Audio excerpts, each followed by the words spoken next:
दोस्तों आज के टॉपिक में हम बात करेंगे प्रतिस्थापन अभिक्रिया, जिसको हम इंग्लिश में सब्स्टिट्यूशन रिएक्शन कहते हैं। और इस रिएक्शन को पढ़ने के बाद हम बात करेंगे SN1 रिएक्शन और SN2 रिएक्शन। इसलिए SN1 रिएक्शन और SN2 रिएक्शन को समझने के लिए हमें सबसे पहले प्रतिस्थापन अभिक्रिया को अच्छे से समझना होगा, ठीक है, जो आपके हेलोइल्केन और हेलोरीन के चैप्टर में आ रहा है। इसलिए सबसे पहले हम बात कर लेते हैं प्रतिस्थापन अभिक्रिया। सबसे पहले इसकी परिभाषा लिख लेते हैं, प्रतिस्थापन अभिक्रिया होती क्या है, ठीक है। तो ध्यान देना, प्रतिस्थापन अभिक्रिया होती क्या है। जैसे हमारे पास कोई रिएक्शन हो, जैसे हम ले लें A और B, इसकी रिएक्शन हम किसी C मॉलिक्यूल से करा रहे हैं, तो C क्या करे, B को उसके स्थान से प्रतिस्थापित कर दे तो क्या बन जाएगा, AC, और B क्या हो जाएगा, बाहर चला जाएगा। तो जब कोई तत्व या कोई यौगिक किसी दूसरे यौगिक के तत्व को क्या करता है, उसके स्थान से प्रतिस्थापित कर देता है, हटा देता है, उसे क्या बोलते हैं हम, प्रतिस्थापन अभिक्रिया। जैसे हम जानते हैं जब हम सोडियम का टुकड़ा H2SO4 सल्फ्यूरिक अम्ल में डालते हैं तो क्या होता है, सोडियम सल्फेट बन जाता है और हाइड्रोजन गैस बाहर चली जाती है। लेकिन यहाँ पर हम जिस अभिक्रिया की बात करेंगे वो होगी ऑर्गेनिक केमिस्ट्री, मतलब कि रासायनिक अभिक्रिया होगी किसकी, हमारी जो केमिस्ट्री है वो ऑर्गेनिक मतलब कि कार्बनिक रसायन है। तो इसलिए परिभाषा सीख लेते हैं कि कार्बनिक यौगिकों की प्रतिस्थापन अभिक्रिया, ठीक है। तो सबसे पहले परिभाषा देख लेते क्या होता है। तो जैसे हम जानते हैं वे अभिक्रियाएं, ठीक है, वे अभिक्रियाएं, ठीक है, जिनमें कार्बनिक यौगिक का, ठीक है, जिनमें कार्बनिक यौगिक का, वे अभिक्रियाएं जिनमें कार्बनिक यौगिक का कोई अणु, ठीक है, कोई अणु ले ले या कोई भाग ले ले, कार्बनिक अणु यौगिक का कोई भाग किसी आक्रमणकारी अभिकर्मक, किसी आक्रमणकारी अभिकर्मक, ठीक है, किसी आक्रमणकारी अभिकर्मक द्वारा प्रतिस्थापित हो जाता है। किसके द्वारा, आक्रमणकारी अभिकर्मक द्वारा प्रतिस्थापित हो जाता है, ठीक है। तो प्रतिस्थापित हो जाता है तो कार्बनिक यौगिकों की इस प्रकार की अभिक्रिया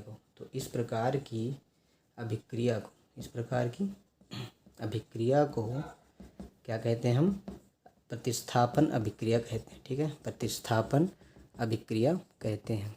इस प्रकार की अभिक्रिया को प्रतिस्थापन अभिक्रिया कहते हैं। इसको इंग्लिश में हमने पहले लिख लिया सब्स्टिट्यूशन रिएक्शन, जिसे हम ऐसे भी लिखते हैं SN अभिक्रिया। क्या कहते हैं हम, SN अभिक्रिया भी कहते हैं। क्या कहते हैं हम, SN अभिक्रिया। जहाँ पर S क्या होता है, S बार होता है सब्स्टिट्यूशन, S बार क्या होता है, सब्स्टिट्यूशन मतलब कि प्रतिस्थापन। और N फार क्या होता है, N फार होता है, आपको आगे हम पढ़ेंगे, न्यूक्लियोफाइल। N फार क्या होता है, न्यूक्लियोफाइल, ठीक है, न्यूक्लियोफाइल मतलब कि कोई नाभिक ही नहीं आएगा। तो इन सब को समझने के लिए हम ये पढ़ेंगे प्रतिस्थापन अभिक्रिया, ठीक है।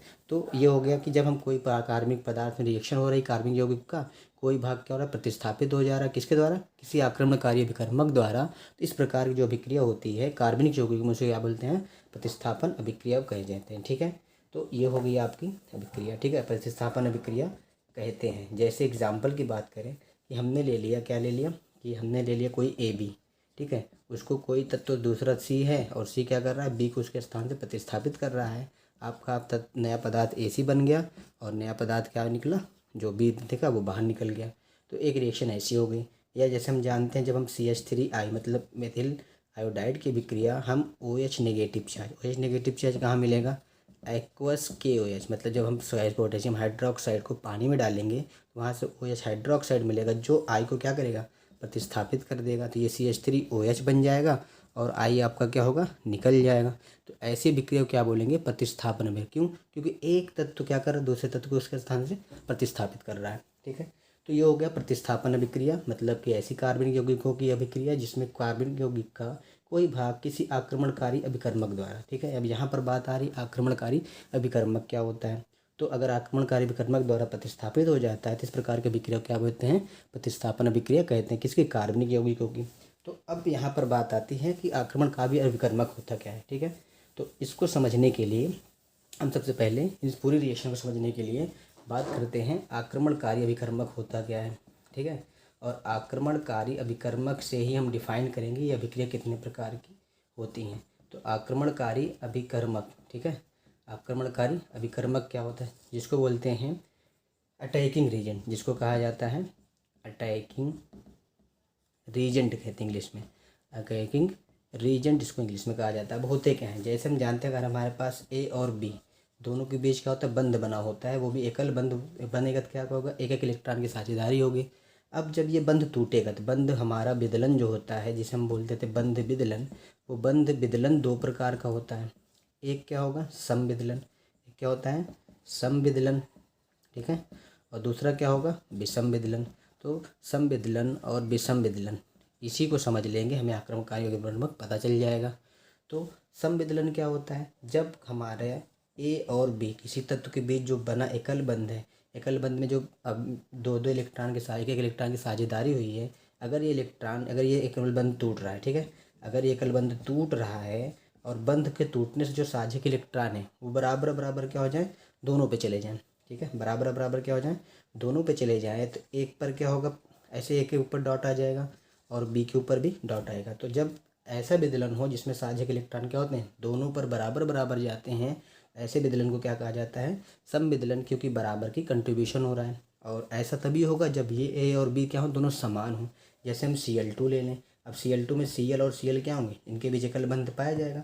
जब ये बंध टूटेगा तो टूटेगा तो क्या होगा, Cl के ऊपर भी एक पॉइंट, Cl के ऊपर भी एक पॉइंट। तो इस प्रकार समविदलन से हमारा जो पदार्थ बनता है उसे क्या बोलते हैं, हम मूलक बोलते हैं। क्या बोलते हैं, मूलक।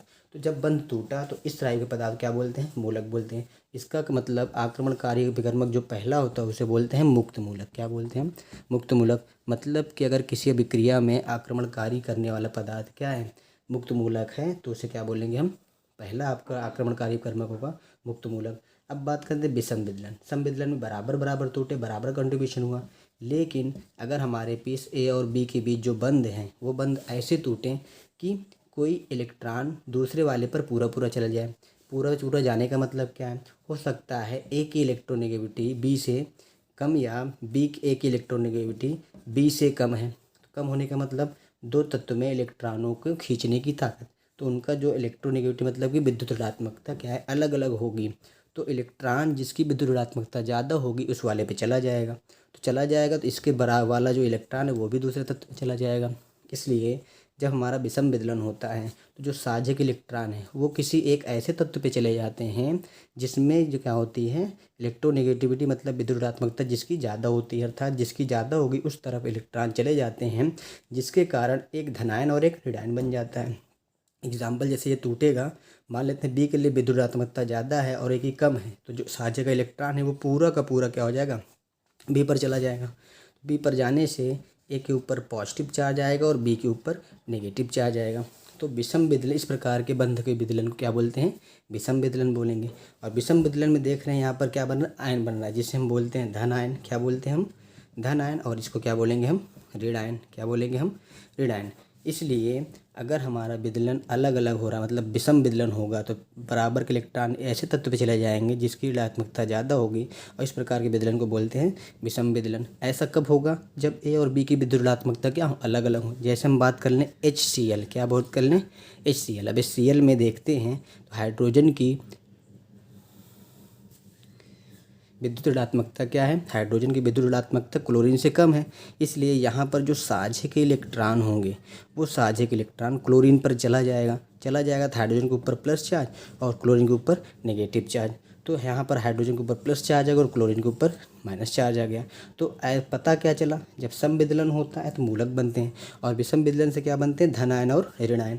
ऐसे ही अगर ये बंध, यहाँ पर जो विषम विदलन ए और बी ले रहे हैं हम, अगर यहाँ पर हम बात कर लें बंध कार्बन और किसी हैलोजन के बीच है, जैसे कार्बन और क्लोरीन के बीच या कार्बन और फ्लोरीन के बीच है, तो यहाँ पर भी जब बंध टूटेगा तो क्लोरीन कार्बन से ज़्यादा इलेक्ट्रोनेगेटिव है, ज़्यादा विद्युत ऋणात्मकता है, तो यहाँ पर बंध टूटेगा तो कार्बन के ऊपर क्या आ जाएगा, पॉजिटिव चार्ज, और क्लोरीन के ऊपर नेगेटिव चार्ज। और विषम विदलन होगा क्योंकि इनकी विद्युत ऋणात्मकता क्या है, अलग अलग है। तो इस प्रकार जब हमारा बंध टूटता है तो कार्बन के ऊपर पॉजिटिव चार्ज आ जाता है और क्लोरीन के ऊपर नेगेटिव चार्ज, तो यहाँ पर भी एक पॉजिटिव और नेगेटिव चार्ज बने। तो ये हो गया विषम विदलन। यहाँ पर हम बात कर लें कार्बन के ऊपर पॉजिटिव चार्ज और कार्बन के ऊपर नेगेटिव चार्ज। तो अगर हमारा जैसे डबल बॉन्ड है, ध्यान देना, ऐसे ही अगर हम क्या लेते हैं, कार्बन कार्बन भी डबल बॉन्ड लेते हैं। अब डबल बॉन्ड में एकल बंध अगर टूटा, साझक इलेक्ट्रॉन अगर इस वाले तत्व पे जाएंगे तो इस वाले पर क्या होगा, कार्बन पॉजिटिव चार्ज, और इस वाले पर कार्बन नेगेटिव चार्ज हो जाएगा। अगर ये उसका उल्टा हुआ तो इस वाले पर पॉजिटिव, इस वाले पर नेगेटिव हो जाएगा। तो अर्थात जब बंध टूटता है कार्बन कार्बन के बीच तो एक कार्बन पॉजिटिव होता है और एक कार्बन नेगेटिव। और जब कभी कार्बन के ऊपर धन आयन आता है तो उसको बोलते हैं हम कार्ब धनायन। क्या बोला जाता है, कार्ब धनायन। और कार्बन के ऊपर नेगेटिव चार्ज आता है तो उसको बोलते हैं हम कार्ब ऋणायन। कार्ब ऋणायन कहा जाता है। मतलब कि बंध टूटता है, अगर बंध टूटने से कार्बन के ऊपर वैल्यू कम ज़्यादा हो रही है तो उसको कार्बन के ऊपर प्लस चार्ज कार्ब धनायन, और कार्बन के ऊपर माइनस चार्ज तो कार्ब ऋणायन बोलेंगे। तो इस प्रकार जो हमारे आक्रमणकारी विकर्मक होते हैं, क्योंकि हम पढ़ रहे हैं अभिक्रिया, और विक्रिया में प्रतिस्थापन और कार्बनिक यौगिक, इसलिए कार्बन के ऊपर कैसा चार्ज होगा, प्लस या माइनस। तो प्लस होगा तो कार्ब धनायन, माइनस होगा तो कार्ब ऋणायन। इसलिए बंध के टूटने से जो हमारे अभिकर्मणकारी विकर्मक होते हैं वो 3 प्रकार के हो जाएंगे। पहला होगा मुक्त मूलक। क्या होगा, मुक्त मूलक, जिसको हम फ्री रेडिकल बोलते हैं। क्या बोलते हैं हम, फ्री रेडिकल कहते हैं। दूसरा आया हमारे पास क्या, दूसरा आया कार्ब धनायन। क्या होगा, कार्ब धनायन। कार्ब धनायन मतलब कि जब कार्बन के ऊपर पॉजिटिव चार्ज हो। और तीसरा होगा कार्ब ऋणायन। क्या होगा, कार्ब ऋणायन। कार्ब ऋणायन कब बोलेंगे, जब कार्बन के ऊपर नेगेटिव चार्ज होगा। तो हमारे पास ऑर्गेनिक केमिस्ट्री में कुल मिलाकर कितने मुक्त मूलक हुए, अर्थात कितने आक्रमणकारी विकर्मक हुए, 3 प्रकार के। अर्थात जब हमारा बंध टूटेगा तो बंध 2 प्रकार से टूटेगा, और 2 प्रकार से टूटने पर 3 प्रकार के आक्रमणकारी विकर्मक आएंगे। तो अब अगर हमारे अभिक्रिया में कोई अब अगर आक्रमण करने वाला पदार्थ क्या है, मुक्त मूलक है, तो उसको बोलेंगे मुक्त मूलक प्रतिस्थापन अभिक्रिया। अगर आक्रमणकारी अभिकर्मक जो है कैसा है, कार्ब धनायन है, तो उसको बोलेंगे, क्या बोलेंगे, कार्ब धनायन मतलब कार्बन को पॉजिटिव चार्ज, जिसको हम बोलते हैं इलेक्ट्रोफाइल। ठीक है, इलेक्ट्रोफाइल प्रतिस्थापन, या बोलते हैं इसको हम इलेक्ट्रॉन स्नेही प्रतिस्थापन अभिक्रिया। और ऐसे अगर हमारा नेगेटिव कोई पार्टिकल अटैक कर रहा है, मतलब अगर अटैकिंग पार्टिकल क्या है, नेगेटिव चार्ज वाला है, तो उसको बोलते हैं नाभिक स्नेही प्रतिस्थापन अभिक्रिया। ठीक है, इस प्रकार अर्थात आक्रमणकारी विकर्मक हमारे कितने प्रकार के, 3 प्रकार के। और कार्ब धनायन, कार्ब ऋणायन, कार्ब ऋणायन और मुक्त मूलक। और भी कह सकते हैं, या इसको हम ऐसे भी बना सकते हैं कि जो आक्रमणकारी विकर्मक होते हैं टोटल पूरा मिलाकर होते हैं मुख्य रूप से 3 प्रकार के। एक होगा मुक्त मूलक, ठीक है, एक होता है हमारा मुक्त मूलक, और मुक्त मूलक को प्रदर्शित करेंगे हम किसी तत्व के ऊपर से डॉट लगाकर। दूसरा होगा नाभिक स्नेही। क्या होगा, नाभिक स्नेही। अब नाभिक स्नेही क्या होता है, नाभिक स्नेही जिसको हम NU माइनस से प्रदर्शित करते हैं, उसके ऊपर क्या होता है, 2 लोन पेयर, अर्थात ऐसे पदार्थ जिसके ऊपर ऋणात्मक चार्ज हो, अर्थात ऋण आयन होता है। और ऋण आयन कब होगा, जब उसने इलेक्ट्रॉन के पास संख्या ज़्यादा हो। तो ऐसे पदार्थ जिसमें इलेक्ट्रॉन संख्या क्या होती है, इलेक्ट्रॉन अधिकता में पाए जाते हैं और इलेक्ट्रॉन लोन पेयर में हो, उसे बोलते हैं नाभिक स्नेही। और अगर आक्रमण करने वाला पदार्थ नाभिक स्नेही तो उसको बोलेंगे न्यूक्लियोफाइल। तीसरा होता है इलेक्ट्रॉन स्नेही। तीसरा क्या होगा आपके पास, इलेक्ट्रॉन स्नेही, जिसको हम बोलते हैं E पॉजिटिव। E पॉजिटिव मतलब कि E को इलेक्ट्रोफाइल, P मतलब पॉजिटिव, अर्थात ऐसे पदार्थ जिसके ऊपर इलेक्ट्रॉनों की कमी होगी तभी प्लस चार्ज आएगा, उसको बोलेंगे हम इलेक्ट्रोफाइल। ठीक है, जैसे कि यहाँ पर हम देखें OH क्या है माइनस, ये हमारा क्या होगा, न्यूक्लियोफाइल। मतलब अगर ये कहीं बना या कहीं अभिक्रिया हो रही, अगर OH माइनस रिएक्शन कर रहा है तो क्या करेगा, ये अभिक्रिया न्यूक्लियोफाइल होगी। ठीक है, तो इस प्रकार आक्रमणकारी विकर्मक कितने होंगे हमारे पास, 3। तो अब हम देखेंगे प्रतिस्थापन अभिक्रिया कितने प्रकार के हो जाएंगे। तो आक्रमणकारी विकर्मक के आधार पर हमारी जो आक्रमणकारी विकर्मक के आधार पर प्रतिस्थापन अभिक्रिया कितने प्रकार के हो जाएंगे, 3 प्रकार के। इसलिए आक्रमणकारी विकर्मक के आधार पर, इसलिए हम लिख सकते हैं कि आक्रमणकारी अभिकर्मक के आधार पर, आक्रमणकारी अभिकर्मक के आधार पर प्रतिस्थापन अभिक्रिया जो होती हैं, प्रतिस्थापन अभिक्रिया, हमारी जो प्रतिस्थापन अभिक्रिया होती है वो 3 प्रकार की होती हैं। कितने प्रकार की, 3 प्रकार की होती हैं। ठीक है, और जैसे भी हमने देखा मुक्त मूलक, इसलिए नंबर पहला होगा आपका मुक्त मूलक प्रतिस्थापन में। कैसा होगा, नंबर 1 मुक्त मूलक प्रतिस्थापन अभिक्रिया। अब इसमें क्या ऐसा होगा, अभी हमने बताया कि प्रतिस्थापित करने वाला पदार्थ कैसा होगा, आक्रमणकारी मुक्त मूलक होगा।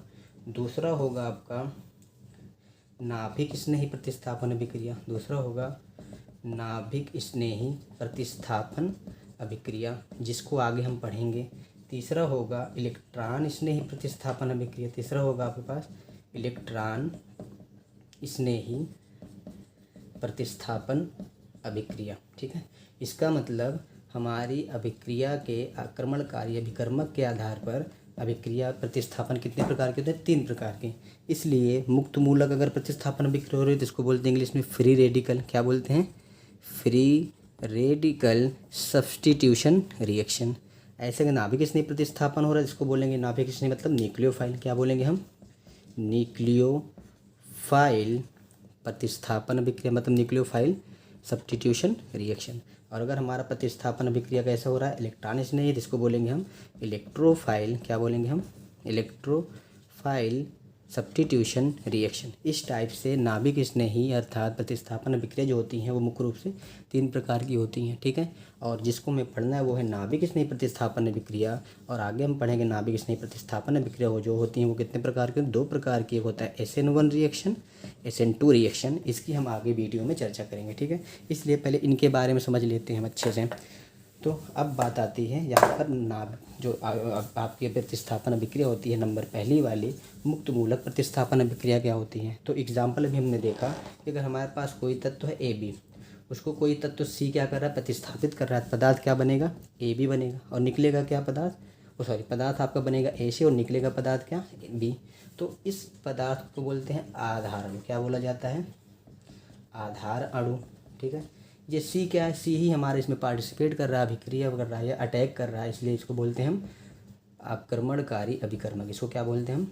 आक्रमणकारी अभिकर्मक। जो अभी हमने पढ़ा कितने प्रकार के होते हैं? अभिकर्मक 3 प्रकार के होते हैं। और ये क्या हुआ हमारा? ये उत्पाद है। क्या है ये? उत्पाद। और ये जो निकलने वाला पदार्थ है इसको बोलेंगे हम प्रतिस्थापित पदार्थ। क्या बोलेंगे इसको हम? प्रतिस्थापित पदार्थ बोल दें या बोल दें प्रतिस्थापित समूह। इसलिए कहीं कहीं ऐसे भी लिखा जाता है, अगर जैसे हमारे नाभिक स्नेही प्रतिस्थापन अभिक्रिया हमने क्या लिखा? RL लिया, इसकी रिएक्शन कोई न्यूक्लियोफाइल से करा रहे हैं तो क्या होगा? अब न्यूक्लियोफाइल क्या करेगा? L को बाहर करेगा तो RNU बन जाएगा। और यहाँ पर L क्या होगा? माइनस साइन के साथ लोन पेयर साथ निकल जाएगा, तो ये हमारा न्यूक्लियोफाइल बन जाएगा। आगे हम इसकी बात करेंगे। ठीक है, तो अगर हमारी प्रतिस्थापन अभिक्रिया होती है तो जिस पर अभिक्रिया हो रही है उसको आधार अणु बोलते हैं। इसका बंध टूटता है और जो ये रिएक्शन करा रहा है, तोड़ रहा है बंध को, उसको बोलते हैं जो रिएक्शन में पार्टिसिपेट कर रहा है आक्रमणकारी अभिकर्मक, वो हमारा आक्रमणकारी अभिकर्मक होगा। और जो इस अभिक्रिया के बाद उत्पाद बनेगा उसको क्या बोलेंगे हम? उत्पाद बनेगा, उसे उत्पाद बोलेंगे। और निकलने वाला जो पदार्थ है उसको क्या बोलेंगे? प्रतिस्थापित समूह। ठीक है, जिसको इंग्लिश में बोलते हैं लिविंग ग्रुप। ठीक है, आई बात समझ में? ये होता है इस टाइप से प्रतिस्थापन अभिक्रिया में 4 पद आते हैं: आधार अणु, आक्रमणकारी अभिकर्मक, उत्पाद और प्रतिस्थापित समूह।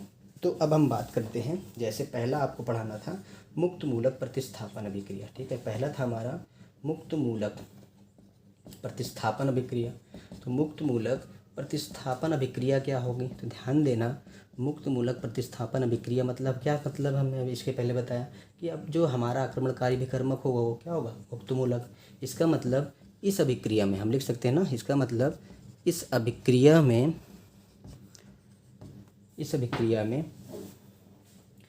आक्रमणकारी अभिकर्मक, इस अभिक्रिया में जो आक्रमणकारी अभिकर्मक होगा, इस अभिक्रिया में आक्रमणकारी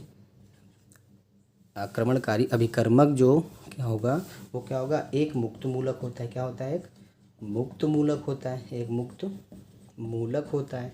और मुक्त मूलक कब बनेगा? जब संविदलन होगा। इसलिए अगर हमारा कोई पदार्थ AB है, उसकी रिएक्शन हो रही किसी C टाइप के पदार्थ है जो क्या है? मुक्त मूलक है। और मुक्त मूलक के द्वारा अगर प्रतिस्थापन हो रहा है तो इसको होगा तो यहाँ पर बन जाएगा AC और B मुक्त मूलक बाहर चला जाएगा। अर्थात जब अभिक्रिया आपके मुक्त मूलक के कारण होती है, अर्थात जब कोई पदार्थ B प्रतिस्थापित होता है C पदार्थ की तरह कोई मुक्त मूलक से, तो उसको बोलेंगे मुक्त मूलक प्रतिस्थापन अभिक्रिया। और इस अभिक्रिया में क्या होगा? हमेशा मुक्त मूलक क्या करता है? प्रतिस्थापित समूह होता है।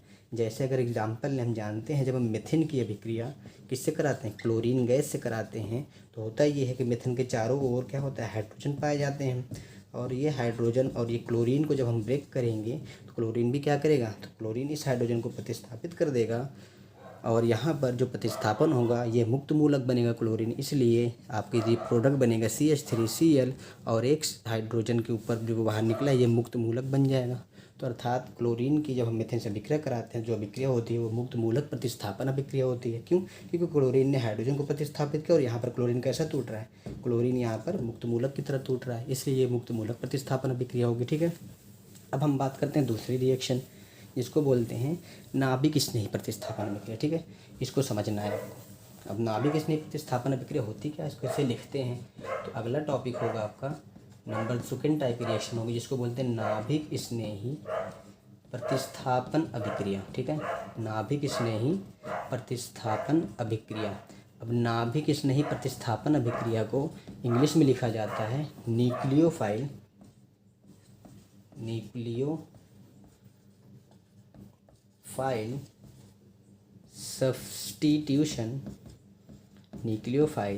Substitution reaction. ठीक है, न्यूक्लियोफाइल सब्स्टिट्यूशन रिएक्शन, या इसको हम शॉर्टकट में लिखते हैं एसएन रिएक्शन। क्या बोलते हैं इसको हम?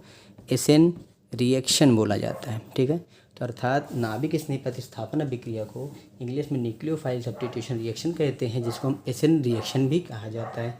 अब इसके अंदर क्या होगा, तो इसका मतलब ये वैसी अभिक्रिया होगी, ऐसी अभिक्रिया होगी जिसमें आक्रमणकारी विकर्मक कैसा होगा, न्यूक्लियोफाइल होगा। और अगर न्यूक्लियोफाइल होगा तो इसको कैसे पद्धति करेंगे हम, NU- से। इसलिए लिखेंगे इसको हम, अर्थात इस अभिक्रिया में हम क्या लिखेंगे, इस अभिक्रिया में प्रतिस्थापित समूह, अर्थात इस अभिक्रिया में प्रतिस्थापित करने वाला आक्रमणकारी अभिकर्मक, प्रतिस्थापित करने वाला आक्रमणकारी अभिकर्मक एक नाभिक स्नेही होता है। कैसा होता है?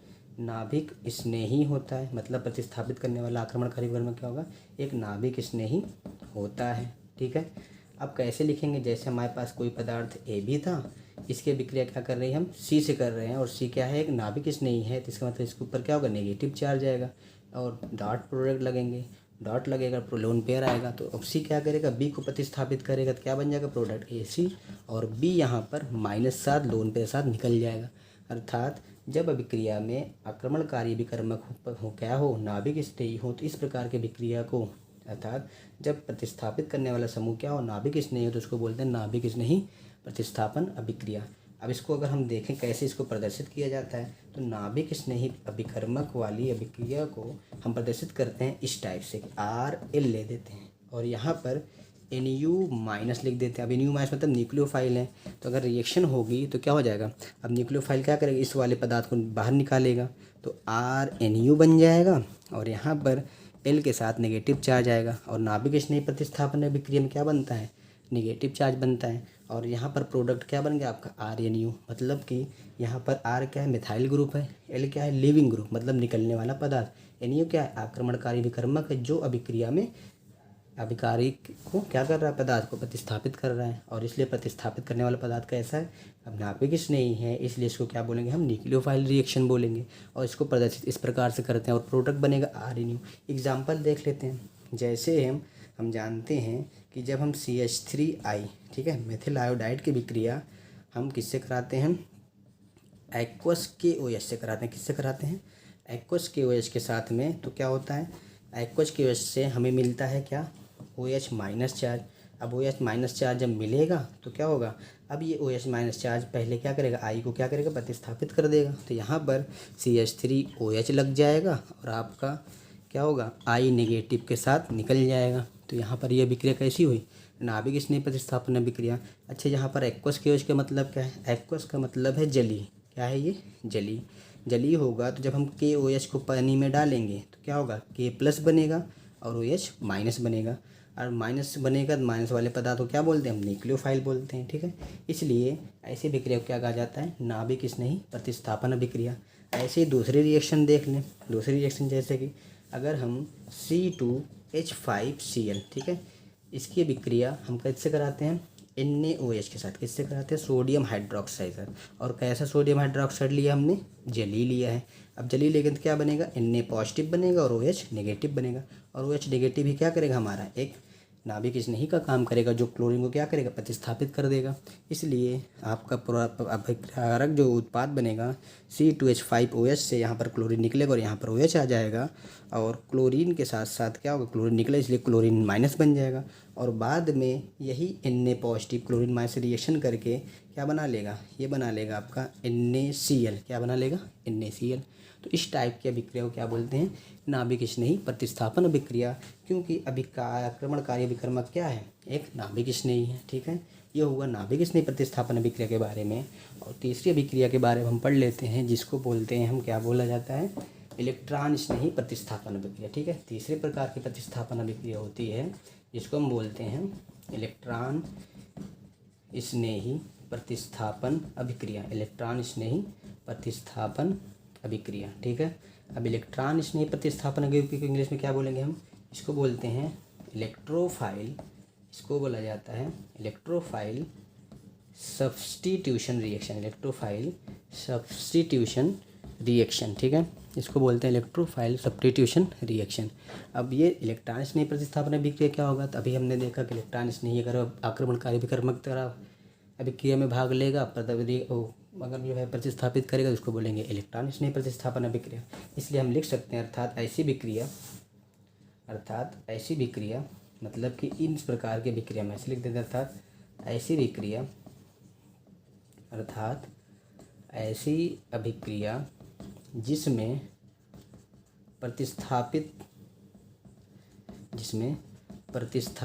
करने वाला समूह, ठीक है, प्रतिस्थापित करने वाला समूह या प्रतिस्थापित करने वाला पदार्थ क्या है, प्रतिस्थापित करने वाला पदार्थ कोई इलेक्ट्रॉन स्नेही हो, क्या हो, कोई इलेक्ट्रॉन स्नेही होता हो। ठीक है, कोई इलेक्ट्रॉन स्नेही होता है, तो ऐसी विक्रिया को क्या बोलते हैं, इलेक्ट्रॉन स्नेही प्रतिस्थापन अभिक्रिया। और इलेक्ट्रॉन स्नेही को प्रदर्शित करते हैं E पॉजिटिव। तो इलेक्ट्रॉन स्नेही क्या होते हैं, ऐसे पदार्थ जिसमें इलेक्ट्रॉनों की संख्या क्या होती है, जिसमें इलेक्ट्रॉन की कमी होती है। क्या होती है, इलेक्ट्रॉन की कमी, मतलब कि ऐसे पदार्थ जो इलेक्ट्रॉन क्या होते हैं, इलेक्ट्रॉन पुअर होते हैं। क्या होते हैं, पुअर होते हैं, उसको बोलते हैं इलेक्ट्रोफाइल। ठीक है, अर्थात जिनके ऊपर क्या होता है, पॉजिटिव चार्ज होता है। तो इसलिए अगर किसी अभिक्रिया AB में कोई आक्रमणकारी AB इलेक्ट्रोफाइल है, अगर वो क्या कर रहा है, B को प्रतिस्थापित करेगा, तो AE बन जाएगा और यहाँ पर पदार्थ B पॉजिटिव निकल जाएगा, जिसको बोलेंगे हम इलेक्ट्रोफाइल। अर्थात ऐसी विक्रिया जिसमें आक्रमणकारी अभिकर्मक क्या है, एक इलेक्ट्रोफाइल है, और वो किसी तत्व को प्रतिस्थापित कर रहा है अभिक्रिया में, उसको बोलते हैं आक्रमण इलेक्ट्रॉन स्नेही प्रतिस्थापन अभिक्रिया। ठीक है, और हमें जो चर्चा करना है वो बात करनी है नाभिक स्नेही प्रतिस्थापन अभिक्रिया के बारे में। इसलिए अगले वीडियो में हम बात करेंगे नाभिक स्नेही प्रतिस्थापन अभिक्रिया। ठीक है, तो मेरे हिसाब से आपको ये समझ में आ गया होगा प्रतिस्थापन अभिक्रिया होती क्या और कितने प्रकार की होती हैं और क्या क्या इसमें बनते हैं। ठीक है, और अगले वीडियो में हम नाभिक स्नेही और इलेक्ट्रॉन स्नेही के बारे में चर्चा करेंगे। Okay, thank you.